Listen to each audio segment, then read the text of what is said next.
Hi everyone.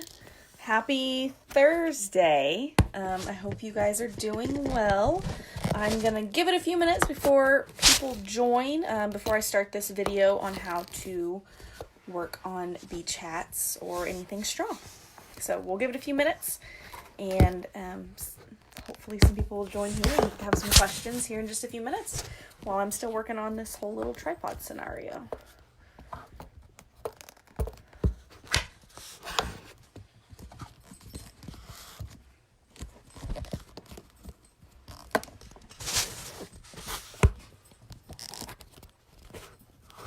Hi, welcome. Sorry guys, I'm still trying to get this tripod set up. I can't remember how I did it in the past.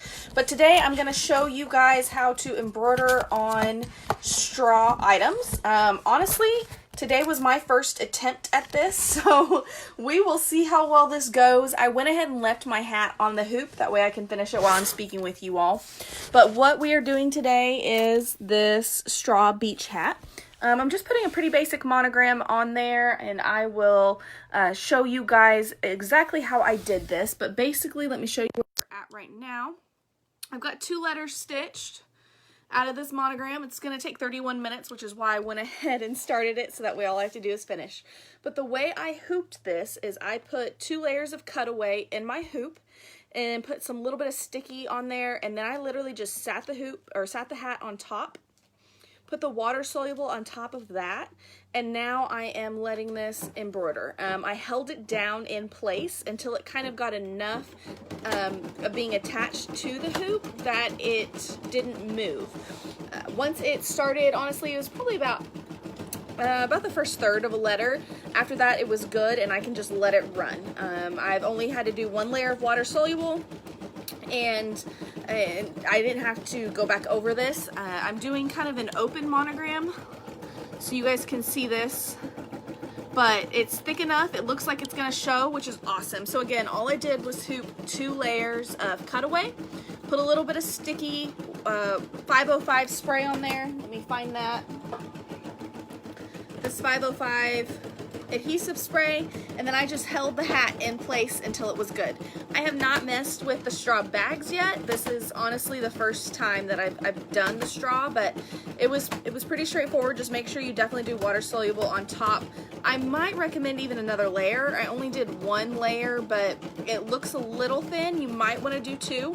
I'm also using that matte thread that I posted earlier, so I'm happy to show you guys what this all looks like. But do you all have any questions? Again, I am not the expert on this. I decided to try this for the first time tonight just for this series, so it worked out. There's a lot of great tutorials on this on Pinterest that are step-by-step, but basically all you do, hoop the cutaway, then you put a little sticky on there, put the straw hat down, and put 1 layer of water soluble and just kind of hold it in place very gently until it gets stable enough that it'll hold itself. So are there any questions, guys? Otherwise, I'm going to let this kind of stitch out. It's got probably about 5-10 more minutes left on stitching, and then I will post you guys the final picture as always. So throw those questions at me while this is stitching. Otherwise, it's going to be me just kind of staring very blankly at this camera.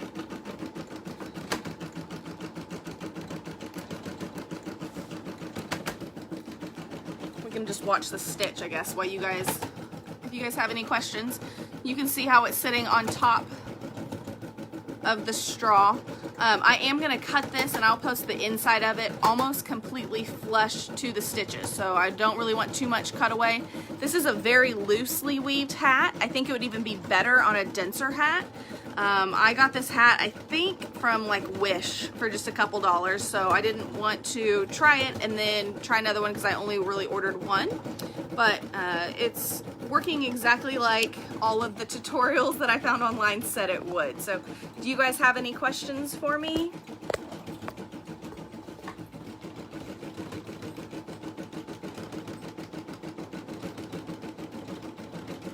No? Okay.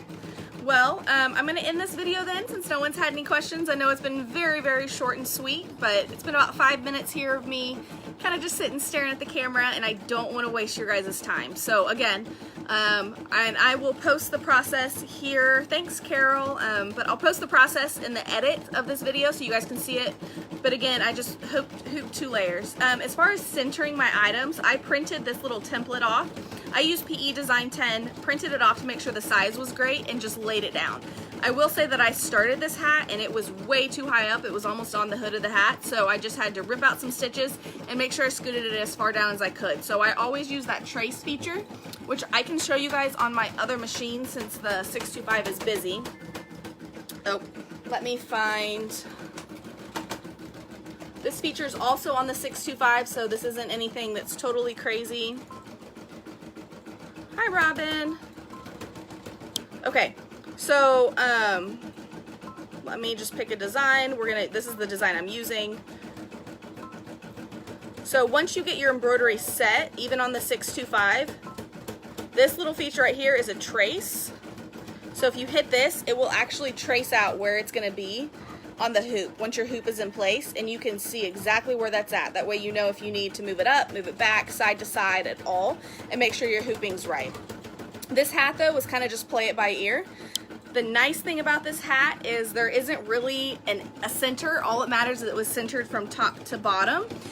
It doesn't have to be really centered anywhere else because I took the, hi guys, sorry puppy, because I took the little bow off and I'm gonna add it back. Riley, I need you to get down. So that's kind of how I center things. Typically though, I just print off the guide. Sorry for the puppy tonight, you guys. He's been a little needy, but again, I just printed this off, trimmed it, and made sure it was the right size. Thanks, Carol. He is a Chocolate Lab Pitty. That was a little rescue pup and is 100% ornery, but he's a good dog. Typically, I don't let him in my room, but tonight it's been a little bit of an exception. He's kind of been everywhere. So, any other questions? You're welcome, Jessica. Sorry, I realize it's sitting very close to the machine. Any other questions before I end this and I post you guys just how to do this kind of step by step? I'll also post a link to a tutorial I found on Pinterest that I used earlier today. But really, really easy, a lot easier than what I thought. I've been kind of avoiding this for years and it went really quickly. So, any other questions?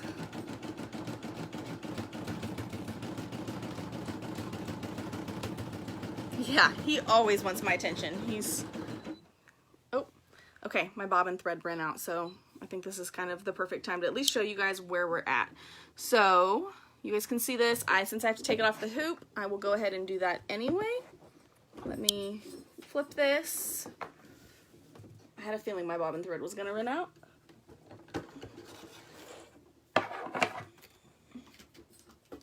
So, forgot to trim that.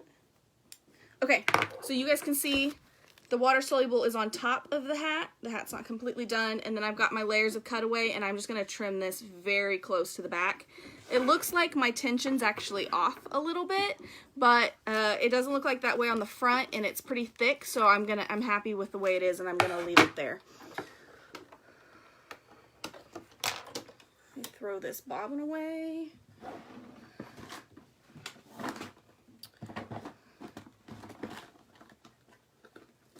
Sorry guys, I know no one wants to watch someone change a bobbin, so apologize about that.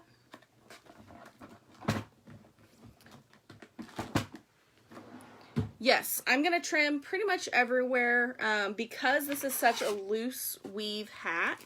I probably won't trim this little open spots, but I'll definitely try and trim these areas. And like I said, I will post a picture. But since it is so loose weave, you will actually see kind of everything that's done to this hat on the underneath side. And so I don't want to just have a circle of interfacing or stabilizer that's there.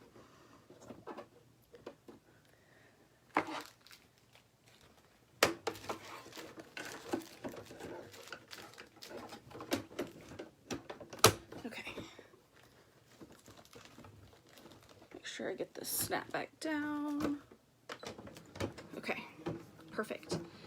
Any other questions, y'all? I'm glad you guys were able to join us. Next week, next 2 weeks, so 2 weeks from now, I'm gonna show you guys just different monogram styles.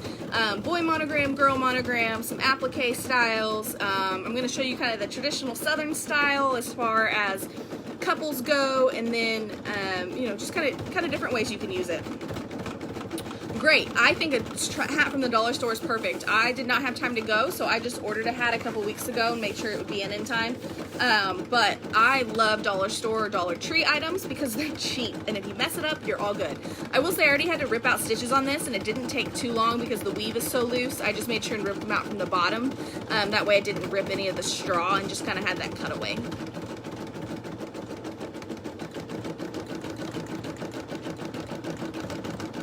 And it's getting a little bit dense, so I am just sitting here holding this. That way it's not sitting around the item. Carol, you could put it in letter by letter on your machine if you have built-in fonts. I don't know what fonts. Honestly, I've never even looked at the built-in fonts for this machine.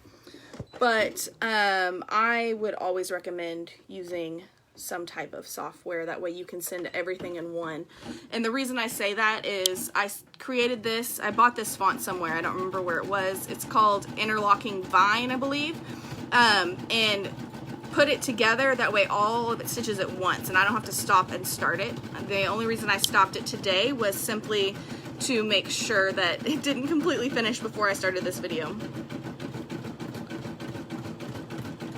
No, a monogram is not first, middle, last. It is first, last, middle for a traditional women's monogram. For a boy monogram, all the same size, and I'll go over this next week, but typically boys, unless they're stacked, which is first, middle, last name, they're gonna all be the same size in one order. That would be first, middle, last. But as far as a female monogram or even a couple monogram, traditionally they are first, last initials bigger, like this. So this is her first name, is the C. Where's my finger at? The C.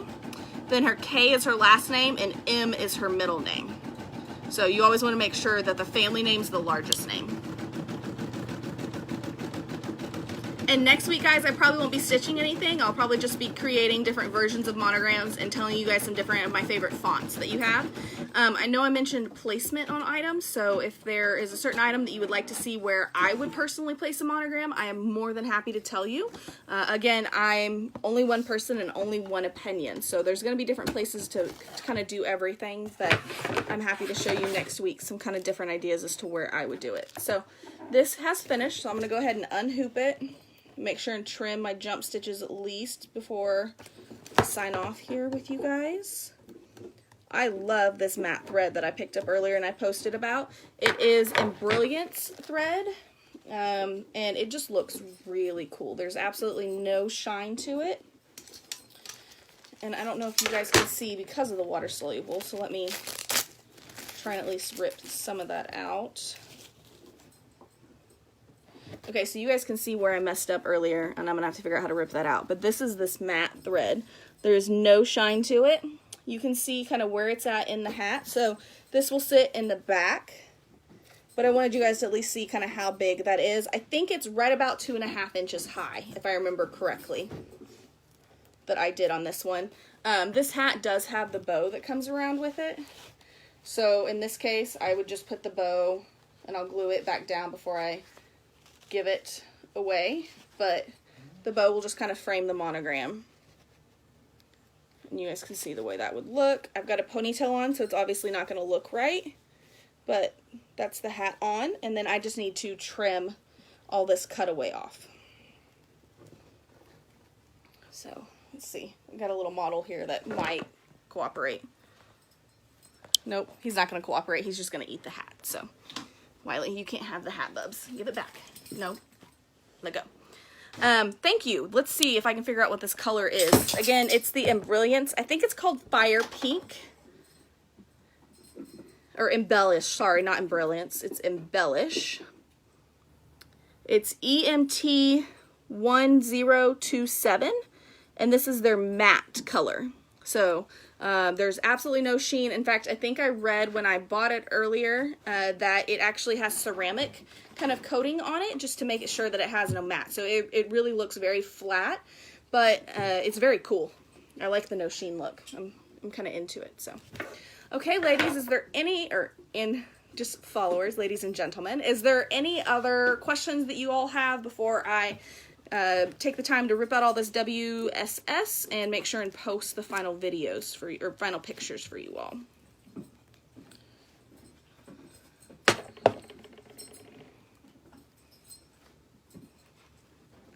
No other questions? Okay, well, as always, I hope you all have a fantastic Thursday. Feel free to comment if you think of something after you watch this video. I'm happy to answer. And then again, like I said, I will go back and put my process and then try and find that link for that Pinterest step-by-step tutorial that I went ahead and followed earlier today. Have a happy Thursday. Ignore my insanity of hair. It's a little humid here today. And I will talk to you all later. Thanks.